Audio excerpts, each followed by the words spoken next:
No niin, kello on nyt tasan 10 ja voitaisiin ruveta aloittelemaan.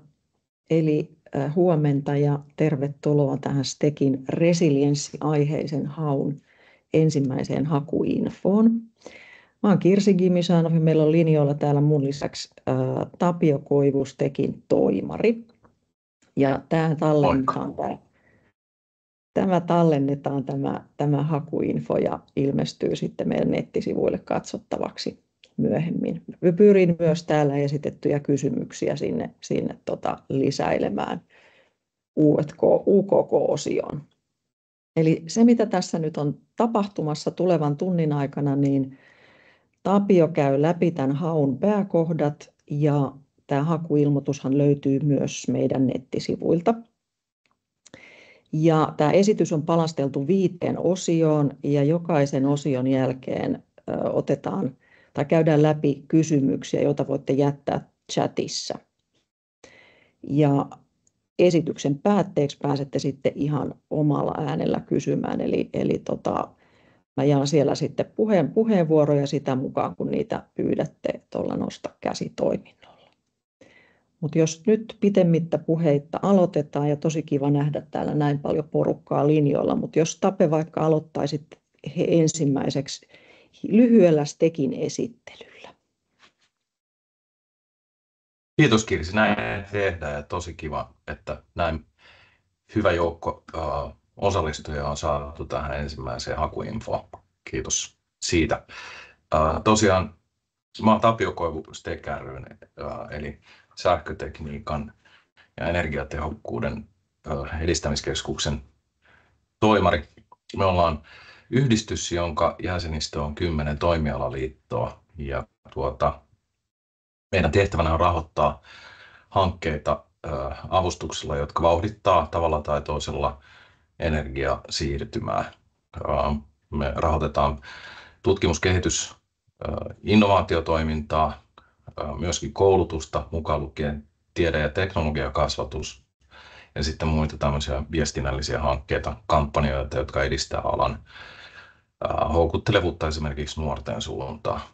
Ja meidän rahoitus on suurin piirtein semmoista 2–2,5 miljoonan luokkaa vuosittain, ja meidän raha, jota avustuksena jaetaan ulos, niin tulee STEKin omasta varallisuudesta ja sen hoidosta. Eli emme ole valtiollinen tai julkinen toimija siinä mielessä. Raha, jota käytetään, on yksityisistä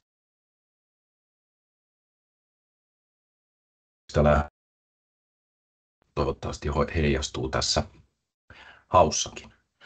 Mutta pidemmittä puhetta varmaan voidaan mennä varsinaiseen asiaan ja tähän meidän ensimmäistä kertaa STEKin historiassa avattavaan suunnattuun rahoitushakuun, joka koskee sähkö- ja energiajärjestelmän resilienssiä. Ja siitä yritetään nyt miettiä, että mitä voidaan tehdä, jotta sitten se luo uuden tyyppistä arvoa energialiiketoimintaan. Aihe on syntynyt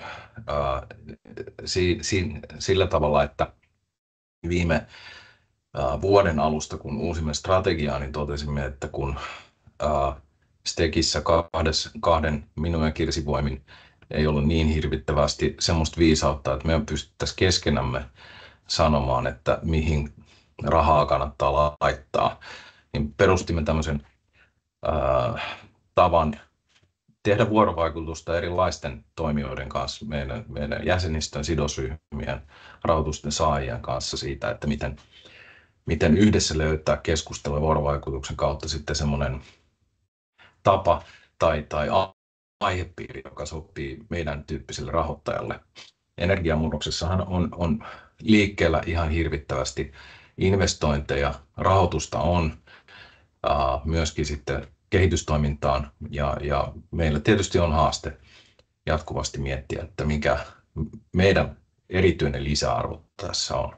No nyt sitten nämä keskustelut on johtanut tähän suunnattuun hakuun, jossa sitten meidän tarkoitus on jakaa vuosille 2026-2029 noin 1 miljoona per hanke. Meillä on mahdollisuus rahoittaa 2 miljoonaa asti tuota hankkeita, jos sitten haku siltä näyttää. Mutta siinä kohti tietysti odotetaan, että tulee aivan jotain todella erinomaisia hankkeita, johon toki tietysti luotan. Me toivotaan, että hanke vastaa sellaisiin kysymyksiin, kuten että miten sähkö- ja energiajärjestelmää pitäisi kehittää, jotta se kestää häiriöitä, kykenee ehkä jopa estämään niitä. Palautuminen on tietysti avainsana. Sitähän resilienssi on. Ja tietysti haetaan niin kuin selkeitä parannuksia siihen, mitä nykytilassa voidaan saavuttaa.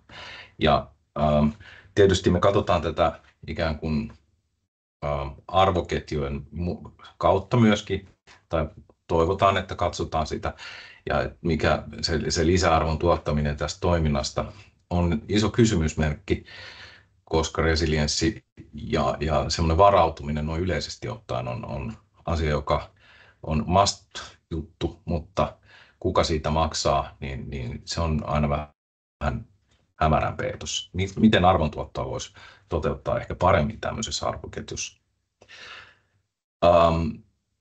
Ja tietysti lähdemme siitä, että kyse on varmasti myöskin toimintamalleista, teknologiastakin ja ratkaisuista, jotka sitten luo parempaa resilienssiä nykytilaan verrattuna. Erityisesti nyt, kun energiamurros myöskin tuo elementtejä tähän, joita voi nyt hyödyntää. Kyse meille on ikään kuin näkökulmasta energiajärjestelmän kehittämiseen, ja se näkökulma on resilienssi.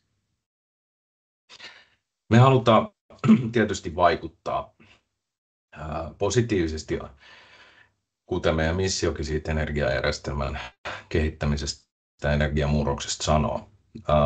Me tähdätään ajatuksissa siihen, että vuonna 2035 voisi havaita muutoksia, jotka tämä rahoitus ja hanke ja yhteistyö on tuonut mukanaan. Ja toivotaan, että siinä vaiheessa voisi havaita, että tuloksia on otettu jo käyttöön ja on pilottien kautta pystytty hyödyntämään asioita liiketoiminnassa. Ja tietysti resilienssi on silloin parantunut, kyetään paremmin reagoimaan asioihin, palautuminen on parempaa ja monella tapaa on näköpiirit nähty sellaisia asioita, jotka on niin kuin lähtenyt tästä hankkeesta. Vaikuttavuudessa me lähdetään siitä, että vaikuttavuus on enemmän kuin sitä, että tulokset on julkistamiskelpoisia. Ja tämä korostaa nyt sitten vuorovaikutusta jo hankkeen aikana. Tämä on meille tärkeää, että ymmärretään, että jotta tulokset saadaan elämäksi, niin täytyy tehdä asioita, jotka vie sitten niitä käytäntöön askeleen eteenpäin, kun ajatellaan sitä, että sieltä täytyy saada tulokset todellakin leviämään. Vaikuttavuuden osalta meillä tietysti se on vaikea mitata, mutta me toivomme, että hakijalla on selkeä visio siitä, että mihin ollaan menossa. Kuten todettiin, me ollaan yksityinen rahoittaja, meille sallitaan tai on mahdollista erilaiset joustot ja me erottaa muusta rahoittajasta siitä, että me pystytään vivuttamaan meidän rahoitusta.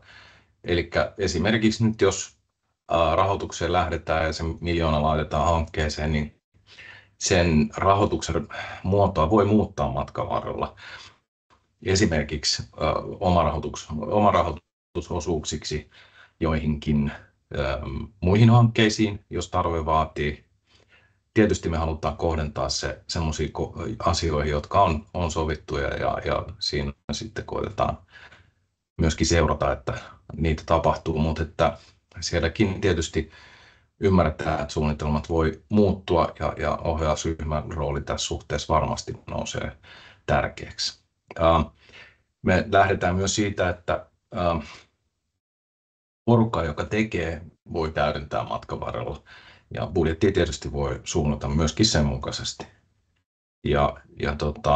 Muistutetaan siitä, että tämä suunnattu haku ei ole ainoastaan ainoa asia, millä me rahoitetaan erilaisia hankkeita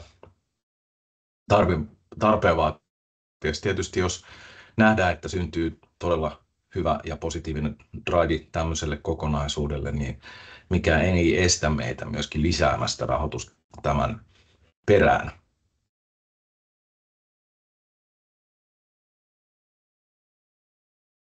Olikohan siellä nyt kysymyksiä? Ei ole tullut vielä kysymyksiä, eli rohkaisen kyllä niitä tänne estoitta laittamaan. Nyt on hyvä tilaisuus siihen, mutta ellei tähän osioon kysymyksiä, niin jatketaan sisällöllisiin rajauksiin. Näin tehdään. No, resilienssihän nyt on tämä avainsana, ja tämä puristui näissä keskusteluissa myöskin ulos, ja tosiaan sen määrittelyyn nyt ei tarvitse tässä ruveta erikseen auki lukemaan, mutta ymmärrämme sen, että mehän ollaan aika hyviä Suomessa jo tämän aihepiirin ympärillä. Me ymmärretään riskiskenaarioita aika hyvin ja varautuminen on hyvällä tasolla.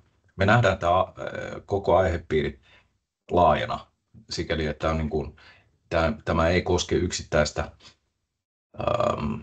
esimerkiksi tuotekokonaisuuden kehittämistä johonkin tiettyyn kapeaseen segmenttiin, vaan että tässä on kyse systeemisestä asiasta ja muutoskin todennäköisesti on varsin systeeminen ja haastava siinä mielessä.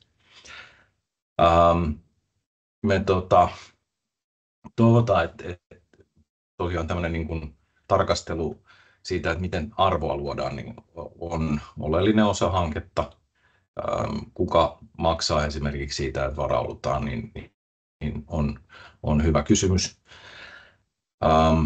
Ja tietysti se tarkoittaa sitä, että täytyisi ymmärtää kokonaisuutta, että ketkä on sellaisia toimijoita, jotka ikään kuin hallitsee kriittisiä resilienssin tekijöitä ja voi toimia siinä ympäristössä.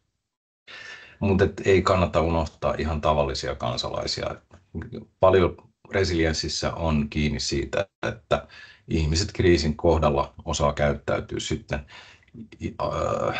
tilanteen vaatimalla tavalla, ja se varautuminen on aina asia, jota voi harkita sitten, että miten siihen tässä kokonaisuudessa suhtautuu.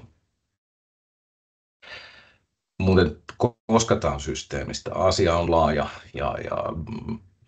ja pitäisi järjestelmää muuttaa, niin toivomme, ettei pitäydytä kovin kapeissa ehdotuksissa. Esimerkiksi se, että jos on esimerkiksi jonkun aluetta koskeva varautumissuunnitelma ja lähdettäisiin sitä uudistamaan, niin tämä ei ole sellainen rahoitusinstrumentti, tai me ei toivota yksittäisten riskiskenaarioiden täsmentämistä tai tunnistamista, tai niin kuin totesin tuossa, yksittäisen laitteen tai järjestelmän kehittämistä, joka koskettaa ehkä vain osaa järjestelmästä, tai jotain varautumiskeinon tehostamista yksittäisenä toimenpiteenä, niin ei olla miettimässä, tai kampanjointia. Elementtejä voidaan toki leipoa sisään noistakin, mutta että ne on sitten pilotteja.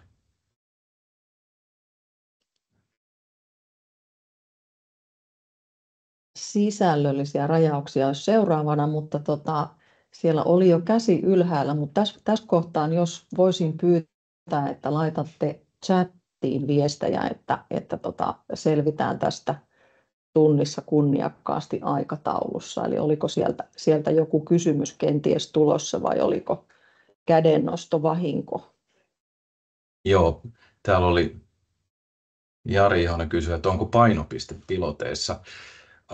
No sanotaan niin, että pilotit toivotaan niiden olevan tärkeässä roolissa, mutta jos ajattelee sellaista hanketta, joka kestää 4, ehkä jopa 5 vuotta, niin jossain vaiheessa ne pilotit nousee ihan keskiöön. Ei ehkä alussa, mutta jossain vaiheessa toivottavasti.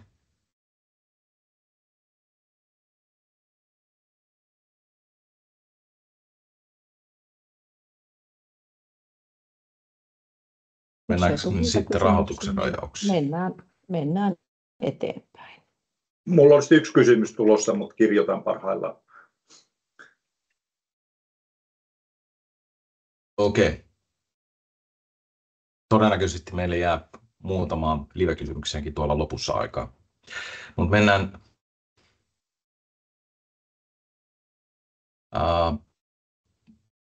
Pertin kysymykseen todennäköisesti tulee vastaus tuossa vähän myöhemmin, kun meillä on tämmöinen osuus, jossa on suosituksia. Rahoituksen osalta tietysti ainahan hauissa on semmoisia rajauksia, että mihin rahaa voi käyttää, ja nyt puhutaan sitten niistä. Tietysti kun tutkimus tehdään, niin sehän tarkoittaa sitä, että palkata pitää ihmisiä tai maksaa palkkoja olemassa oleville henkilöille. Ja tietysti vähän organisaatiosta riippuen sitten niistä palkkakulujen päälle tulee sivu- ja yleiskuluja. Meillä ei nyt tähän hakuun ole tarkoitus laittaa mitään semmoista leikkuria varsinaisesti, koska ymmärrämme, että tässä saattaa olla hyvinkin erilaisia organisaatioita mukana. Ja niiden tasosta sitten sovitaan neuvotteluissa erikseen. Ymmärrämme sen, että joustaa pitää, kun kuitenkin sitten niitä ihan oikeastikin niitä kuluja on välttämätöntä maksaa, mutta lähdemme siitä, että ollaan yleishyödyllisiä ja emme lähde ikään kuin tilaajan rooliin, joka maksaisi kaupallisin ehdoin. Matkoihin tietysti kyllä alihankintoja, niitäkin joutuu varmaan tekemään, maksimi on 10. Pienlaitehankinnoilla tarkoitetaan esimerkiksi, otetaan nyt vaikka läppäri henkilölle, joka tarvitsee projektin ajan sen, niin totta kai joo. Ja jotain tarvikkeita, mutta investointihyödykkeet on sitten asia erikseen, ja niihin ei oikein kauhean lämpimästi suhtauduta. Tapahtumissa saattaa olla tilavuokratarvetta ja tämmöisiä tulee eteen, niin ollaan niidenkin osalta joustava. Tämä vuorovaikutus todennäköisesti vaatii viestinnällisiä asioita, niihin saattaa upota jotain. Ja tosiaan niin kuin kiinnitämme huomioon siihen, että rahoitus kanssa menee näihin sovittuihin kustannuksiin, että se nyt varmaan on itsestään selvää. Ulos on rajattu investoinnit ja sitten erilliset siirrot joihinkin sellaisiin asioihin, jotka ei niin kuin kuulu varsinaiseen projektiin tai tukiin kolmallisille osapuolille tai stipendeihin. Ja aktiviteetteja tietysti niin kuin lähdemme siitä, että hakija itse osaa miettiä sen, että mitkä aktiviteetit on tarpeellisia. Toki jos vaaditaan ihan perustutkimusta alkuun, niin se on, sille on peruste. Ilman muuta sitäkin on tehtävä. Mutta sitten kun mennään eteenpäin, niin kuin todettu, niin pilotoinnin rooli jossain kohti tulee eteen tai testaamisen kokeilujen. Vaikea sanoa tässä kohti, tai en lähde rajaamaan sitä, että minkä pitäisi olla pilotoinnin tai testaamisen protoilun muoto. Palaan siihen, että meillä on toiveita tämmöisen niin kuin teknologian kypsyystason osalta, mutta ne on meille enemmän toiveita. Innovaatiovaiheessa tietysti on niin kuin hyvä päästä käsiksi siihen, että mietitään ihan oikeasti käyttöönoton mahdollisuuksia. Katsotaan, että miten kenties tästä eteenpäin päästään asia viemään ihan markkinaankin asti. Se, että kaupallistaminen sinänsä, jos mennään sitten yksittäisten yritysten liiketoimintaan, niin sinne asti yleishyödyllisyyden periaate kenties ei enää yletä, mutta sinne mihin ylettää, niin sitten me voimme olla mukana. Vuorovaikutus, niin siitä todellakin niin kuin toivotaan, että on antaa myöskin konkreettisia ehdotuksia. Muita rajauksia on sitten se, että kun mennään eteenpäin, niin voidaan lähteä meidän 100% rahoitusosuudesta, mutta me oletetaan, että hakija ymmärtää että tätä rahoitusta voi täydentää. Ja me oletetaankin, että jos nyt mennään eteenpäin, niin sitten tämä hanke tai hankkeen muodostama kokonaisuus, jonkunnäköinen alku kenties, että se kasvaisi ja tavallaan tuon meidän osuuden päälle saataisiin sitten minimissään 30%. Se on meistä semmoinen kohtuullinen tavoite. Ja ulkopuolisesti tietysti voi olla sitten erilaiset Business Finlandin, rakennerahastojen, EUn, muut rahoitusmuodot. Toki tietysti kun jos saadaan sitten yrityksiä testaamaan ja he panostaa, niin se on erittäin positiivista sekin. Mutta me joka tapauksessa sitoudutaan siihen, että kun rahoitus päätetään, niin sit me ollaan mukana siinä loppuun asti, jos ehdot vaan niin kuin noin muuten täyttyy ja väliarvioinneissa peukutetaan jatkolle, niin 1 miljoona sitten on käytettävissä. Väliarvioinnit olisi hyvä tehdä niitä pari kappaletta, ja ne on niiden osalta, korostan niiden merkitystä nyt tässä hankkeessa. Ja se, että mihin ne tulee, niin se on sitten hakijan ehdotuksen mukaisesti. Tietysti jos molemmat on vuonna 4, niin se nyt ei kuulosta kauhean uskottavalta, mutta sen niin kuin kehityskaaren mukaisesti niin niitä kannattaa sinne laittaa. Ja varmaankin se on se ohjausryhmä sitten, joka nimetään ja tekee sitten arviointia, kenties käyttää arvioijaa, jos tilanne niin vaatii, mutta siihen nyt tuskin kannattaa näin etukäteen mennä. Mutta päätös siitä, että onko hanke jatkokelpoinen, niin on siinä tosissaan katkolla. Ja se täytyy sitten niin kuin hakijankin ymmärtää, että se on näin. Käsittääkseni STN-hankkeet on vähän vastaavia. Näin. No niin, sinne on tullut pari kysymystä. Kysymystä Maijalta ja Samulilta. Eli Maija siellä kysyy, että miten näette uuden liiketoiminnan kehittämisen esimerkiksi spin-off-yritysten muodossa? No kyllähän semmoinen on erittäin positiivista vaikuttavuutta tämän tuloksena. Ja tietysti siinä kohti, jos siinä kohti on pohdittava, että miten niin kuin STEKin yleishyödyllinen rooli voi, niin kuin, mihin asti se voi jatkua. Ja yksittäiseen yritykseen tietenkään me ei voida lähteä tällä avustusinstrumentilla sijoittajaksi. Ja sitten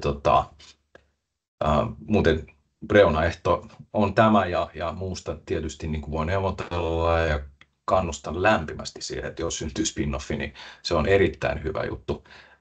Sinne voi miettiä sitten semmoisia asioita, joissa ehkä niin kuin sitä spin-offin suunnitteluvaiheen asioita ennen kuin Y-tunnus on saatu, niin voidaan edistää.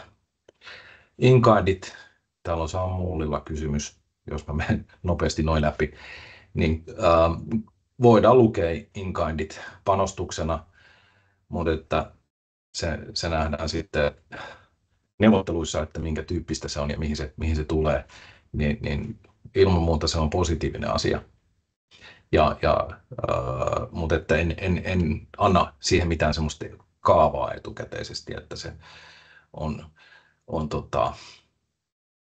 ikään kuin laskettavissa johonkin suoraan siihen esimerkiksi siihen 30%, mikä meillä oli ikään kuin minimirajana. Mutta sanoisin, että merkitystä sillä todellakin on. STEKin rahoitus on tulkittu olevan yksityistä rahoitusta sekä Business Finlandin että EAKR:n puitteissa, ja meillä on tälläkin hetkellä pyöriviä hankkeita, jossa näin on käynyt. Tietysti Business Finlandilla on myös sellaisia hankkeita, rahoitusmuotoja, joissa vaaditaan PK-sektorin osallistumista. Me ei olla sellainen toimija. Toivottavasti tämä vastasi kysymykseen. Tuossa oli vielä aiempaan kysymykseen Jari liittänyt, että voiko hanke sisältää alihankintaa? Joo, se oli siellä 10% asti oli siihen raja. Yes. Mennään siis eteenpäin. Arviointikriteerit ja aikataulu. Joo, arviointikriteereissä otimme mallia muualta. Niitä on 3 ja nämä nyt siis niin kuin, sitovat arvioijia, joita tullaan tässä nyt sitten, joita on lähdetty rekrytoimaankin. Meillä on erinomaisuus, vaikuttavuus ja toteutus, nämä 3 avainsanaa. Ja tietysti niin kuin, kun puhutaan erinomaisuudesta, niin ambitiotaso ja tavoitteiden selkeys, tarkoituksenmukaisuus ja relevanssi ratkaisee. Ja sitä tietysti tarkastellaan. Ja totta kai niin kuin se ymmärrys siitä, että no okei, ratkaiseeko tämä nyt ihan, tai niin kuin näyttääkö siltä, että tämmöinen juttu voi ratkaista semmoisia haasteita, jotka todellakin on käsillä. Ja että tässä on nyt ideassa semmoista potkua, joka vastaa näihin yhteiskunnallisiin ja markkinoidenkin tarpeisiin tässä suhteessa. Ja tämän osalta niin se, toivomme, että tässä kohti ambitiotaso on sen verran korkea, että me sorru tämmöisen inkrementaaliseen hinkkaamiseen, sanoisi Timo Ahopelto. Rahoituskriteereiden vaikuttavuudesta. Tietysti se muutos, mitä voidaan saada aikaan, ja sen ikään kuin hyödyt, jotka perustuu sitten niihin tuloksiin, joita saadaan aikaiseksi, niin se ketju tässä on niin kuin se tärkeä. Tietysti kun lähdetään puhumaan varautumisesta ja palautumisesta, niin se maailmahan tässä on kyseessä. Mutta onko tämä hanke semmoista, joka loisi disruptiivistakin liiketoimintaa? Ja disruptiolla ei nyt tarkoiteta sähköjärjestelmän häiriöitä, vaan niin kuin muutosta arvoketjussa, joka on positiivinen tietysti. Ja tietysti laajemmat yhteiskunnalliset, taloudelliset vaikutukset, ympäristöllisetkin on tärkeitä. Ja jos niistä on selkeä ajatus, niin se on isoksi hyödyksi. Ja polku sitten siihen, että se vaikuttavuus voi syntyä, niin sen uskottavuutta koetellaan.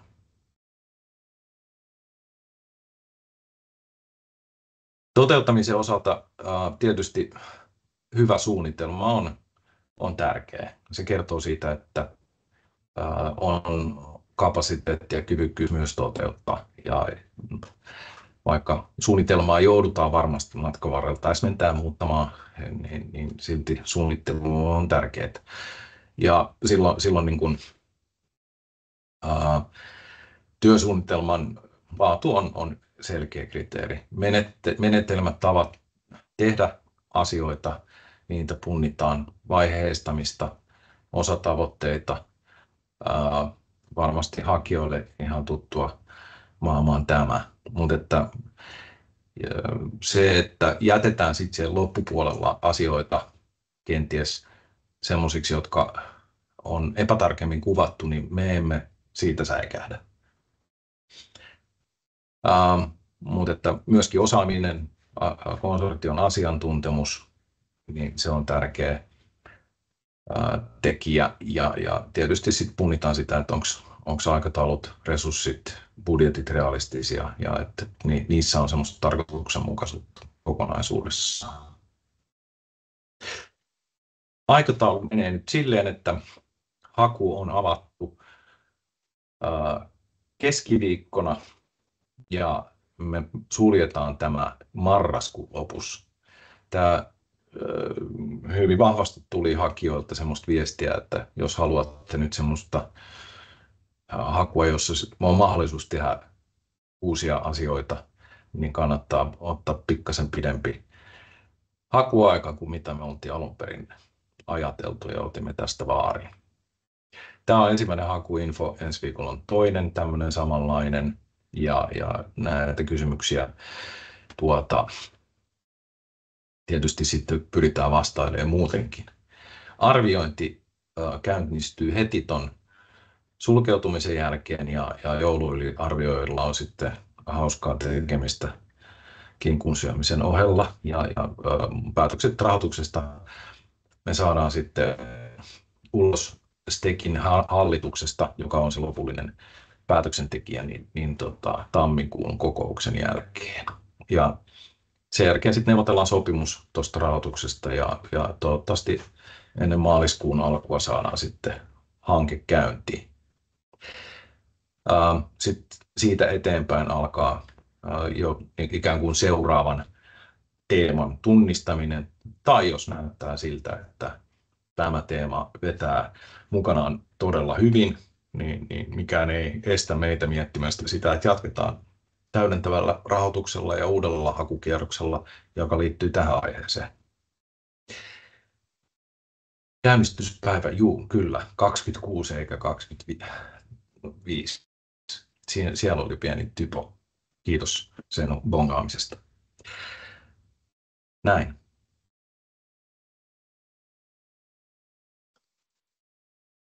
Muita kysymyksiä tähän osioon ei taida olla uusia kysymyksiä. Hyvä, että toi käynnistyspäivän bongaaminen tuli tehtyä.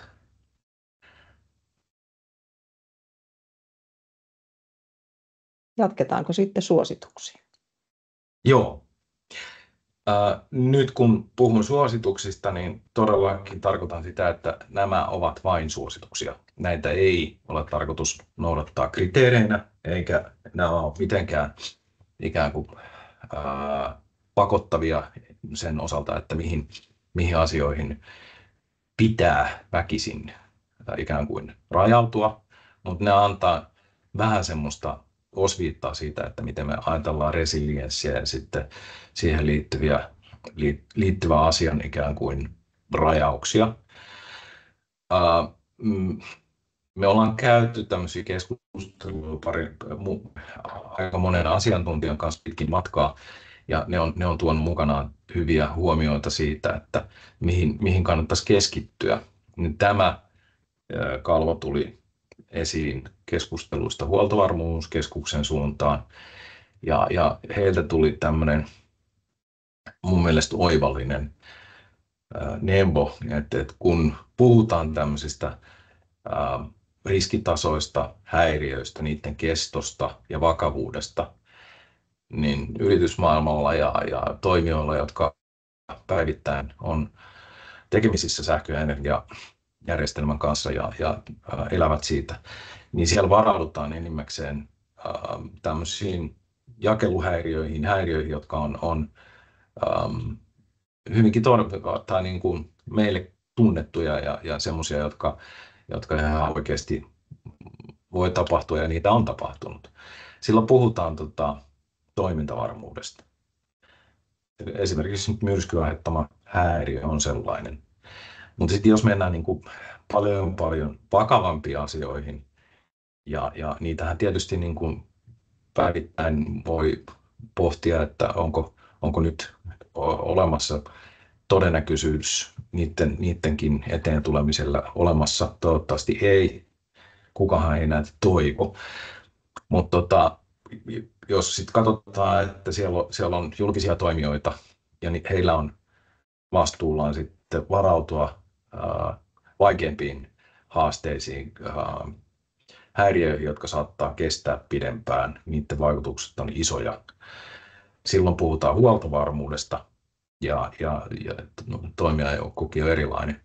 Mutta tässä välissä, nyt varsinkin jos ja kun energiajärjestelmä muuttuu, ollaan muutoksessa, joustot paranee, pystytään hallitsemaan älykkäämmin verkkoa ja kenties kulutusta, tuotantoa, niin on tunnistettavissa sellainen tila, jossa voi operoida tai tehdä asioita eri tavalla, jotta tässä niin kuin päästään ehkä tehokkaampiin ratkaisuihin paremman huoltovarmuuden tai toimitusvarmuuden aikaansaamiseksi vähemmillä investoinneilla ja järkevämmillä toimintatavoilla. Tuossa oli mun mielestä sellainen alue, jossa niin kuin tekemisen paikkaa varmasti on. Ja tämä kovasti ikään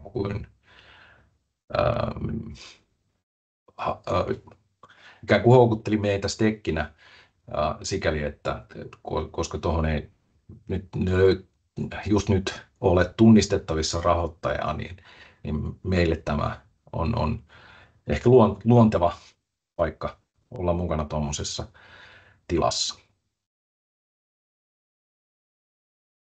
Sitten meillä on, puhuin tuosta vaiheistuksesta ja väliarvioinneista. Ja tässä nyt on esimerkki siitä, että mitä se hankkevaiheistus voi olla. Ja tämä painottaa nyt edelleenkin, että tämä on esimerkki. Tämä ei ole ohje, joka on syytä kopioida. Mutta että tässä nyt on vaiheistus, jossa on tutkimusta, konseptointia, määrittelyä ja innovaatioita. Ja meidän rahoitusosuus niin kuin noista ikään kuin palluroista, jotka on vähän niin kuin euromerkkejä, meidän rahoitus pysyy samana, mutta muuta rahoitusta tulee kylkeen. Ja sen osuus kasvaa. Meidän osuus prosentuaalisesti pienenee, mutta absoluuttisesti pysyy samana. Kestääkö nämä vaiheet nyt sitten vuoden vai puolitoista vai mitä, niin eihän se on, niin kuin totesin, vain ohje. Ymmärrämme sen, että ylösajohankkeessa saattaa vähän aikaa kestää, ja vuosi on lyhyt aika alkuun, mutta että tarkastelemme sitten aikataulua ja realistisuutta, kun arvioimme. Ja suunnitelma tietysti on tarkempi ekasta vaiheesta ja tokasta ja kolmannesta saa olla vähän vähemmän tarkka, mutta kuitenkin siellä täytyisi olla jonkunnäköinen maali, johon tähdätään. Ja ohjausryhmän roolista mä puhuinkin tuossa ja väliarvioinneista ja myöskin tietysti loppuarviointikin tehdään.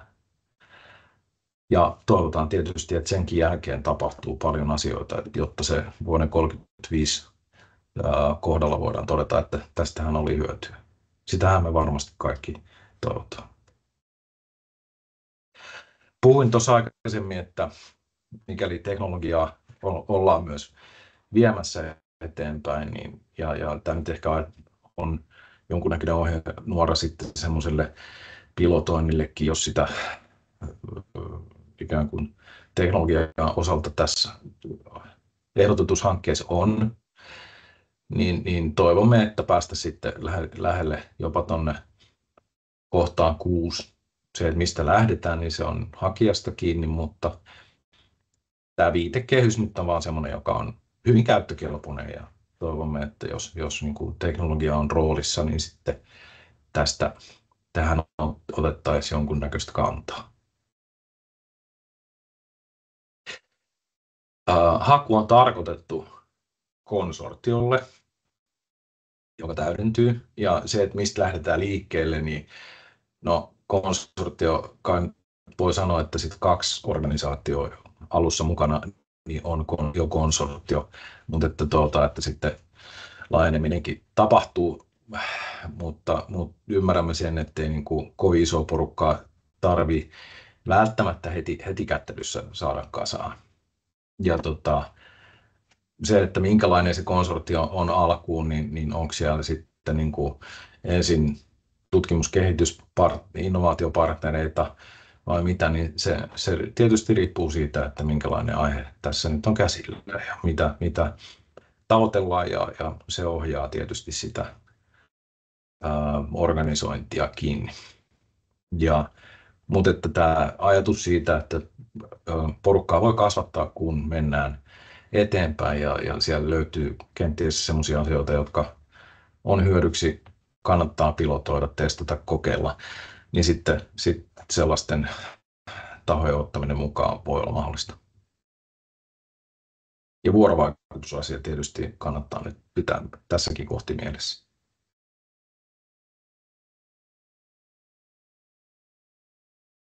Tämä oli ikään kuin meidän infomme tässä kohti, kun tämä nyt sitten etenee ja päästään sitten käynnistelemään hankkeita, niin viittasin tuossa alkuun, että meillä on käyty tämmöinen keskusteluaiheesta ja me lähdetään siitä, että tämä on nyt sitten niin kuin Stekille tapa toimia, että tämmöisiä keskusteluja käydään ja sitten yhdessä teidän kaltaisten toimijoiden kanssa luodaan ajatus siitä, että minkälaisia rahoitushakuja pitää laittaa jalalle. Ensi keväänä käynnistämme tämän prosessin, jolle meillä on työnimenä Prässi. Prässäämme siis aihe ulos jostain putkesta toivotamme tervetulleeksi ensi keväänä keskustelemaan myöskin siitä, että mikä voisi olla sitten se seuraava aihe. En vielä naulaa mitenkään kiinni sitä, että minkälaisia asioita se käsittelee. Se voi jopa koskettaa koulutusta, mutta ei mennä siihen vielä. Jos sopii, niin lähetämme kyllä kutsun teille kaikille tähänkin tilaisuuteen osallistuneille tässä syksyn aikana, kun tämä asia täsmentyy. Mutta tietysti sitä me toivomme, että myöskin tästä porukasta löytyy hakijoita, jotka sitten myöskin löytävät ehkä toisensa ja luovat konsortion. Mutta tässä kohti kiitän todellakin lämpimästi osallistumisesta ja nyt jos on jotain kysymyksiä, niin siihen meillä on ihan aikaakin. Siellä oli chattiin tullut yksi kysymys vielä Samuli Honkapurolta. Onko tarkempia ohjeita hakemuksen ja tutkimussuunnitelmaan? Kielipituus, JNE. Ja tässä kohtaa siis me ollaan niin hyvin aikataulussa, että tosiaan niin, jos haluatte puheenvuoroa, niin kättä nostamalla täältä niitä jakelle, niin voitte ihan omalla äänelläkin esittää kysymyksiä. Samulin kysymykseen ehkä vastaus silleen, että meillähän on web-sivu, jossa on kuvaus tästä hausta ja siellä nyt on ehkä vähän tarkemmin kerrottu, että mitä tämä on, mitä odotetaan, ja meillä ei eksakteja ohjeita formaatista ole, koska emme halua myöskään sellaisia antaa. Hakemuksen saa tehdä suomeksi, englanniksikin saa tehdä, sille ei ole mitään estettä. Ruotsi käy totta kai myöskin. Pituudella tietysti tarkoituksenmukainen pituus, mitä lyhyemmin pystyy asiaa esittämään, niin tietysti sen parempi ja tietysti niin kuin hirveitä määriä liitteitä emme kaipaa. Mutta sekin uskoisin, että hakijat on sen verran tottuneita hakemaan, että tämmöinen luontuu ilman, että me annetaan jotain hyvin tarkkaa ohjeistusta tähän.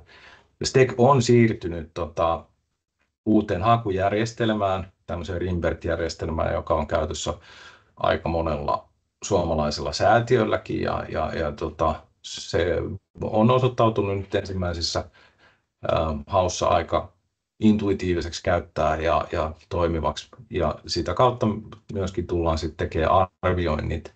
Hankeseuranta tapahtuu myöskin siinä järjestelmässä ja raportoinnit sujuu sen kautta sitten tulevaisuudessa.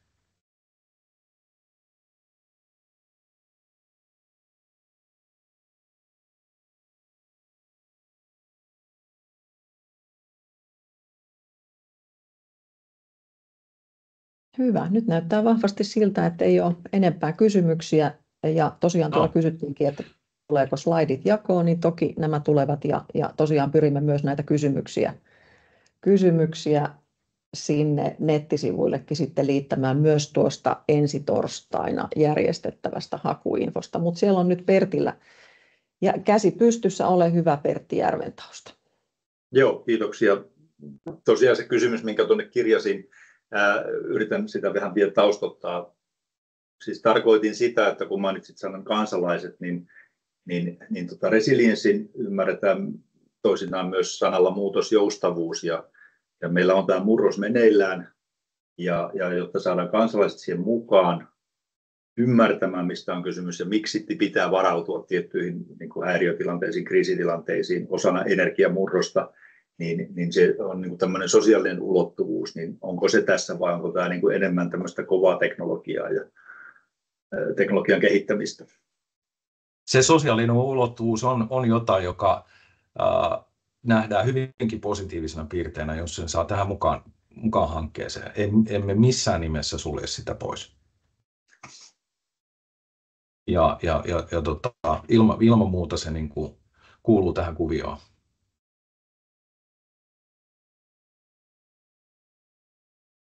No sitten siellä on seuraavana Maria Kopsakangas-Savolainen, ole hyvä.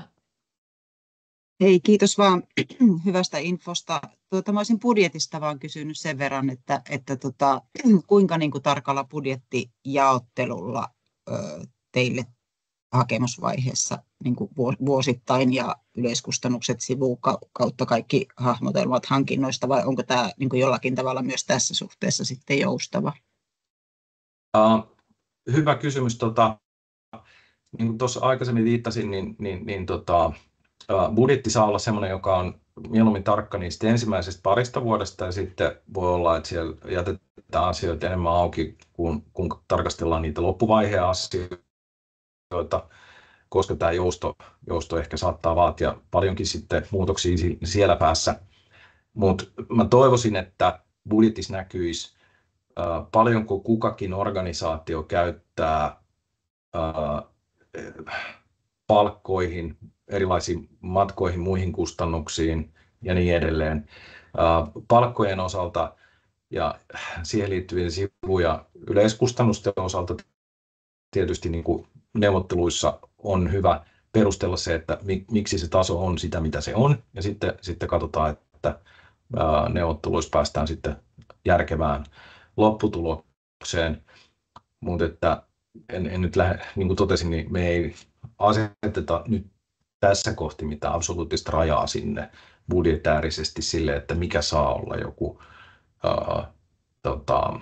yleiskustannustaso, koska me ymmärrämme, että tässä hankkeessa tulee olemaan hyvin erityyppisiä toivottavasti organisaatioita, joilla se taso vaihtelee. Se, että budjetti on sitten myöskin jaoteltu vuosittain esimerkiksi siitä, että paljonko panostetaan johonkin tekemiseen ensimmäisenä, toisena, kolmantena, neljäntenä vuonna ja miten tämä rytmitys menee, niin kertoo myöskin tietysti siitä, että aktiviteetteja on niin kuin ajoitettu fiksusti ja tämän tyyppinen tarkastelu on mun mielestä kovin oleellinen. Mutta ei me anneta mitään semmoista varsinaista budjettisaplunaa tähän, että uskomme, että hakijat ovat kokeneita semmoisen esittämään ihan itsekin. Kiitos.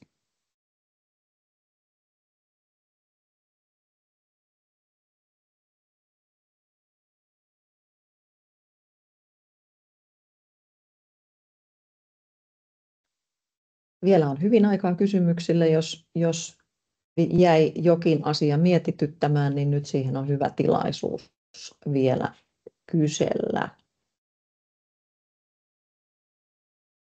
Mutta ellei tule lisää kysymyksiä tässä kohti, niin ehkä me päätämme tämän hakuinfon tähän ja kiitos munkin puolesta kaikille osallistujille ja tosiaan tulette saamaan kutsun tähän seuraavaan teemahakukeskusteluun myös sitten tässä syksyn aikana, kun päätämme päivämäärät keväälle ja ehkä jopa vähän aihepiiriä. Tai sitä, että käsitteleekö se enemmän koulutusta vai TKI:tä vai minkälaisia rajauksia sitten siihen mahdollisesti tehdäänkin. Mutta kiitoksia kaikille. Kiitos munkin puolesta ja toivottavasti kuulen teistä marraskuun loppuun mennessä.